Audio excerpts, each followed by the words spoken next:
Hello बच्चों, आज हम करेंगे सेमीकंडक्टर डिवाइसेस। तो इलेक्ट्रॉनिक डिवाइसेस क्या होते हैं? Devices whose action is based on the control flow of electrons through it is called electronic devices. जो इलेक्ट्रॉन के कंट्रोल्ड क्या कहते हैं फ्लो पे डिपेंड करते हैं, वो होते हैं हमारे इलेक्ट्रॉनिक डिवाइसेस। और ब्रांच ऑफ फिज़िक्स जिसमें हम इलेक्ट्रॉनिक डिवाइसेस के बारे में पढ़ते हैं वो हमारी इलेक्ट्रॉनिक्स होती है। तो classification of solids on the basis of electrical properties, metals होते हैं, इंसुलेटर्स होते हैं और सेमीकंडक्टर्स होते हैं। हम सॉलिड को 3 पार्ट्स में डिवाइड करते हैं: मेटल्स, इंसुलेटर्स और सेमीकंडक्टर। मेटल की कंडक्टिविटी बहुत ज़्यादा होती है, इसमें से करंट बहुत हाई पास हो जाता है, तो कंडक्टिविटी हाई होगी। अगर कंडक्टिविटी हाई होगी तो रेजिस्टिविटी लो होगी। इसकी रेंज आप याद करेंगे रेजिस्टिविटी की 10⁻⁻2 से लेकर 10⁻⁻ ओम मीटर। इंसुलेटर की रेजिस्टिविटी ज़्यादा होती है क्योंकि इसके अंदर से करंट फ्लो नहीं होता और कंडक्टिविटी क्या होती है, बहुत लो होती है। इसकी रेजिस्टिविटी अप्रॉक्सीमेटली 10⁻8 होती है। सेमीकंडक्टर की जो कंडक्टिविटी है या रेजिस्टिविटी है, मेटल और इंसुलेटर के बीच में लाई करती है, तो उसको हम बोलते हैं सेमीकंडक्टर्स।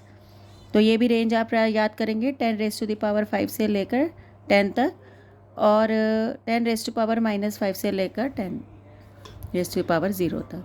तो ये रेंजेस आपको याद होनी चाहिए मेटल्स, इंसुलेटर और सेमीकंडक्टर की। अब सेमीकंडक्टर जो होते हैं वो आपके 2 टाइप के होते हैं। एलिमेंटल में सिर्फ एलिमेंट होता है, सिलिकॉन या जर्मेनियम। एक कंपाउंड सेमीकंडक्टर होते हैं, 2-3 एलिमेंट से मिलके बनते हैं। ये है क्या कहते हैं, cadmium sulphide, gallium arsenide, indium phosphide etcetera. तो ये आप इसमें से कोई भी 2 नाम याद कर ले, गैलियम आर्सेनाइड और इंडियम फॉस्फाइड, आप इसको याद कर सकते हैं। अब 2 टाइप के सेमीकंडक्टर हैं, इंट्रिंसिक और एक्सट्रिंसिक। इंट्रिंसिक जो है वो प्योर सेमीकंडक्टर है, मतलब या तो सिलिकॉन होगा या जर्मेनियम होगा। तो ये बिल्कुल प्योर बनेंगे, तो उसके अंदर आपने कोई इम्प्योरिटी नहीं डाल रखी है, तो वो हमारे प्योर सेमीकंडक्टर है। एक्सट्रिंसिक जो है आप इसमें इम्प्योरिटीज़ डालते हैं। सेमीकंडक्टर में जब आप इम्प्योरिटीज़ डाल देते हैं तो वो बन जाता है आपका एक्सट्रिंसिक सेमीकंडक्टर। और जो आप इम्प्योरिटी डालते हैं, तो देखो जैसे मान लो हमने सिलिकॉन में डाली, तो जो आप इम्प्योरिटी डालेंगे उसकी वैलेंसी अलग होगी आपके बेस वाले सेमीकंडक्टर से। तो ये होता है हमारा एक्सट्रिंसिक और इंट्रिंसिक सेमीकंडक्टर। अब है हमारे पास, आपके पास है जर्मेनियम और सिलिकॉन। जर्मेनियम तो 14th ग्रुप का एलिमेंट होता है। अगर वो 14th ग्रुप का एलिमेंट होता है तो उसके पास 4 वैलेंस इलेक्ट्रॉन होते हैं, मतलब उसके आखिरी शेल में जो है वो 4 वैलेंस इलेक्ट्रॉन है।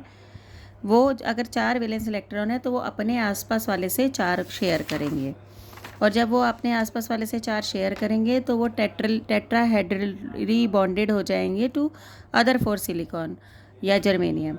ये सिलिकॉन है, ये साइड में 4 सिलिकॉन से जो है बॉन्ड बनाएगा, ठीक है। और ये कौन सा बॉन्ड बनाएगा? कोवलेंट बॉन्ड बनाएगा। तो ये टेट्राहेड्रली बॉन्डेड टू 4 सिलिकॉन, ये टेट्राहेड्रली बॉन्ड है। तो जब इसका टेम्परेचर इंक्रीज़ करते हैं तो वैलेंस जो शेल के इलेक्ट्रॉन होते हैं उनके पास एनर्जी पहुंच जाती है, और इलेक्ट्रॉन में break and create a hole, वहाँ से इलेक्ट्रॉन जो है वो निकल जाएगा और वहाँ पर होल क्रिएट करेगा, और ये फ्री पार्टिकल की तरह बिहेव करेगा और कंडक्टिविटी को इंक्रीज़ करेगा। तो हमारे कितने इलेक्ट्रॉन टेम्परेचर बढ़ाने से इंक्रीज़ होंगे वो एक इस इक्वेशन पे डिपेंड करेगा। n = CE⁻⁻(EG/2kT). तो ये आपको इक्वेशन याद करनी है। इसके हिसाब से जो हमें पता लगेगा कि कितना टेम्परेचर इंक्रीज़ करने पर कितने इलेक्ट्रॉन्स जो हैं वो बाहर आएंगे। इंट्रिंसिक मतलब कि प्योर सेमीकंडक्टर के अंदर जितने नंबर ऑफ़ इलेक्ट्रॉन डेंसिटी होती है उतनी ही होल्स होती है। तो Ne किसके बराबर होता है? NH के। और इंट्रिंसिक वाला भी क्या होता है? बराबर होता है। अब एक होता है होल करंट और एक होता है इलेक्ट्रॉन करंट। जो इलेक्ट्रॉन, जब आप टेम्परेचर इंक्रीज़ करते हो तो इलेक्ट्रॉन्स जो हैं वो ब्रेक हो जाते हैं और इधर उधर फ्लो करना शुरू हो जाते हैं। तो जो इलेक्ट्रॉन फ्लो होते हैं उसको बोलते हैं हम, क्या कहते हैं, इलेक्ट्रॉन करंट। लेकिन होल करंट क्या होता है?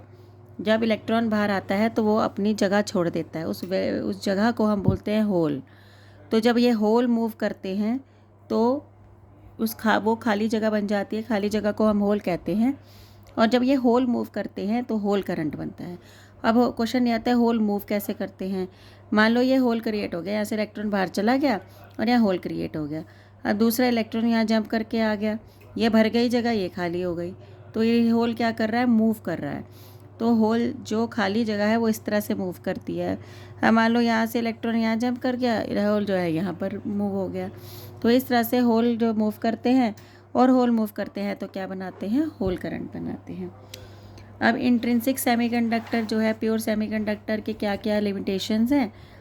इंट्रिंसिक सेमीकंडक्टर के अंदर जो है चार्ज कैरियर बड़े कम होते हैं, ठीक है, तो इसकी कंडक्टिविटी भी क्या होती है, कम होती है।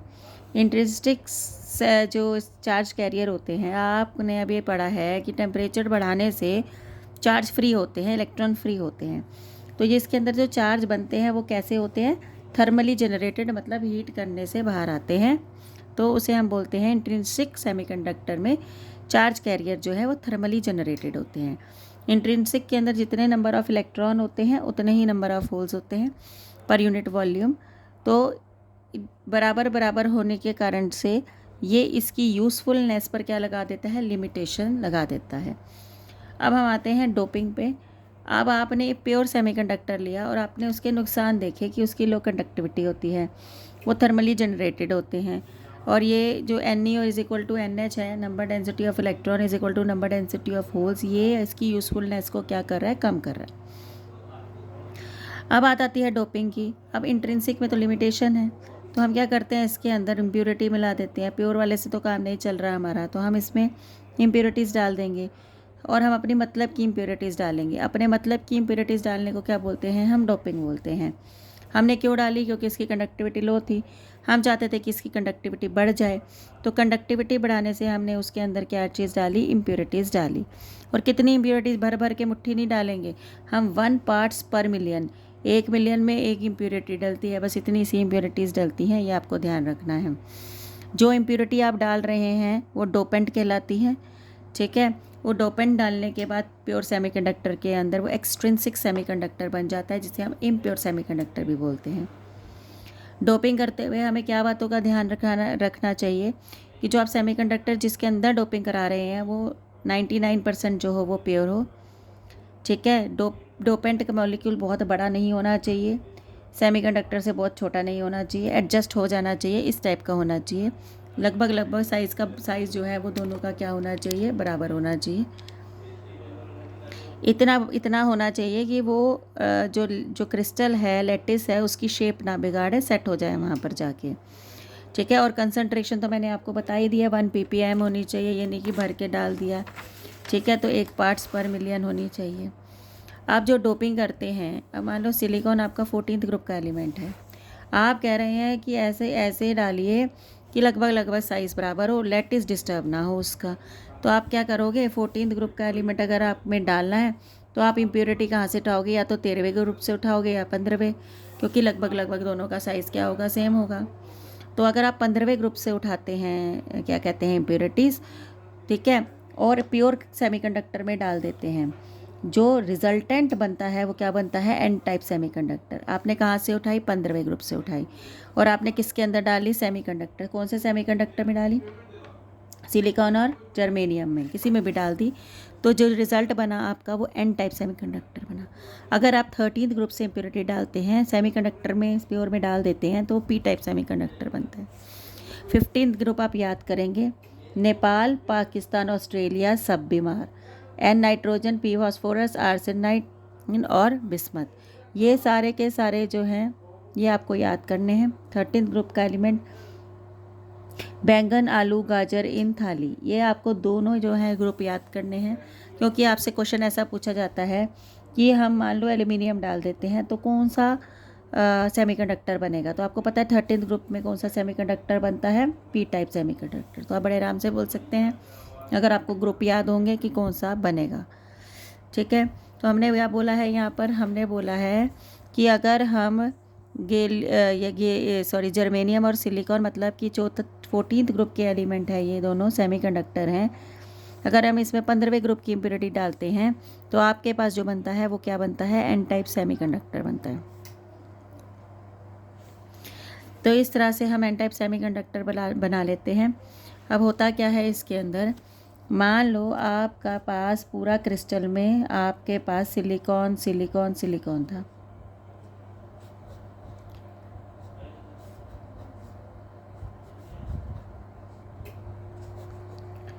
पूरे में आपके पास सिलिकॉन था।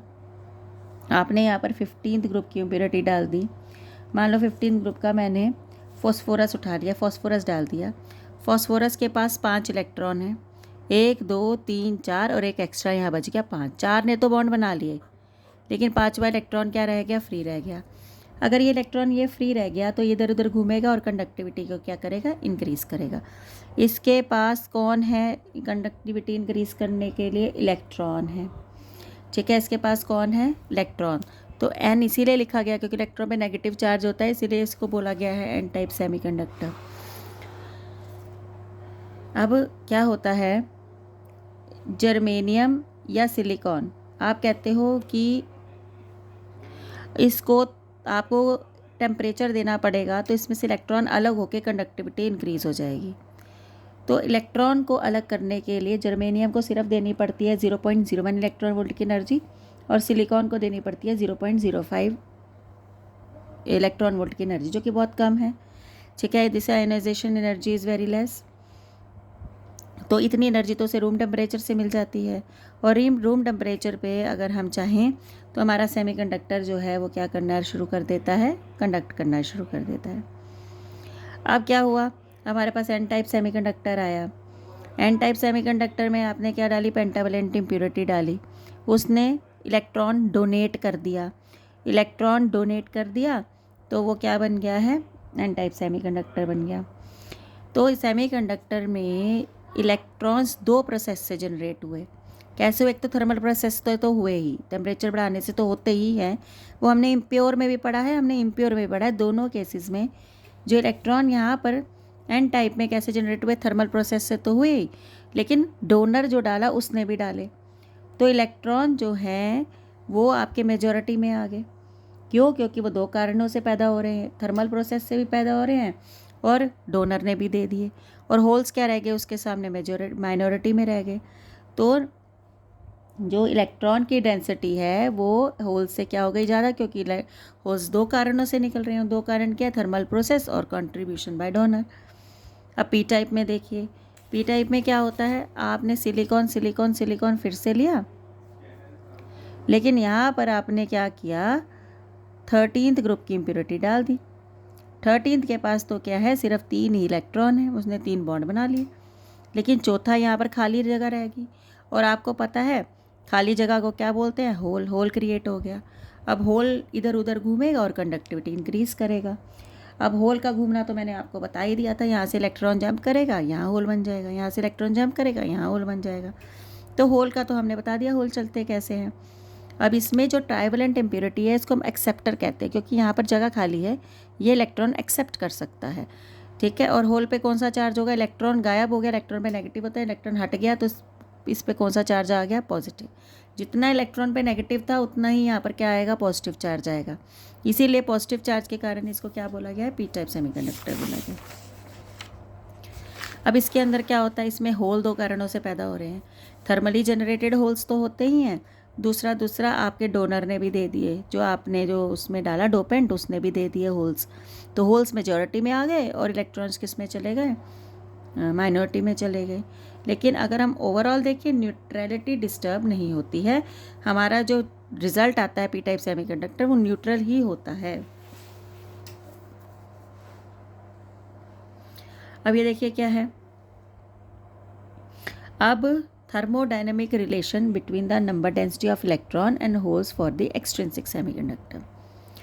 अब हो क्या रहा है, जब इलेक्ट्रॉन्स और होल्स क्रिएट होते हैं सेमीकंडक्टर में, ठीक है, तो साथ साथ जो है वो मिलते भी जाते हैं, मतलब बन भी रहे हैं, मिल भी रहे हैं, रिकम्बाइन भी हो रहे हैं। तो साथ साथ जो है बनते भी रहते हैं और मिलते भी रहते हैं। तो रेट ऑफ रिकम्बिनेशन किस पे डिपेंड करता है कि इलेक्ट्रॉन कितने हैं और होल्स कितने हैं, नंबर डेंसिटी उनकी क्या है। तो rate of recombination directly proportional to NE and NH। और ये हमारा क्या हो गया, रिकम्बिनेशन कांस्टेंट है, रिकम्बिनेशन कोफिशिएंट कहते हैं। अब जो इंट्रिंसिक सेमीकंडक्टर में NE NH बराबर होता है, किसके बराबर होता है, Ni के। तो NE NH की जगह Ni लिख दोगे तो R(Ni²) हो गया हमारा क्या, किसकी चीज़ के लिए हो गया, हमारा हो गया इंट्रिंसिक के लिए। अब ये आपके दोनों ने बराबर रख दिया, ये भी रेट ऑफ रिकम्बिनेशन है, ये भी रेट ऑफ रिकम्बिनेशन है। तो Ni² किसके इक्वल हो गया, Ne × NH के। एन टाइप सेमीकंडक्टर में क्या होता है, Ne ग्रेटर देन NH होता है, लेकिन Ne NH Ni² के ही बराबर रहता है, क्योंकि ये वैल्यू तो कांस्टेंट है, तो चेंज नहीं हो सकती। Ne चाहे बड़ा हो जाए, NH चाहे छोटा हो जाए, लेकिन N1 जो है वो क्या रहेगा, सेम रहेगा, Ni। हुक पी टाइप में क्या होता है, NH बड़ा होता है, Ne छोटा होता है, लेकिन Ni क्या रहता है, इसमें भी सेम रहता है। तो ये तो कॉमन ही रहेगा, चाहे एक्सट्रिंसिक हो चाहे इंट्रिंसिक। इंट्रिंसिक में प्योर में क्या होता है, Ne NH के बराबर होता है। एन टाइप में क्या होता है, Ne बड़ा होता है। ठीक, अब देख